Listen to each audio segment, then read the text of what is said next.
चला तर मंडळी, चमचमीत अशी पाटवडी बनवूया. पाटवडी बनवण्यासाठी 2 चमचे तेल घातलं. तेल गरम झालं की मोहरी घातली. मोहरी तडतडल्यानंतर त्यामध्ये घालायचं आहे हिरवी मिरची, लसूण, जिरं, मीठ घालून त्याचं वाटण बनवलं होतं ते घातलं.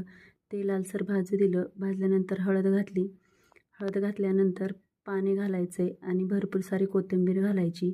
उकळी आल्यानंतर त्यामध्ये बेसन पीठ भुरभुरायचं आणि ताट झाकून 5 मिनिटं वाफ काढून घ्यायची. व्यवस्थित घट्ट असा गोळा झाल्यानंतर ताटाला तेल लावायचं आणि त्याची आपण भाकर थापतो तशी भाकरी बनवायची आणि शंकरपाळीच्या आकाराच्या वड्या तयार करायच्या आहेत.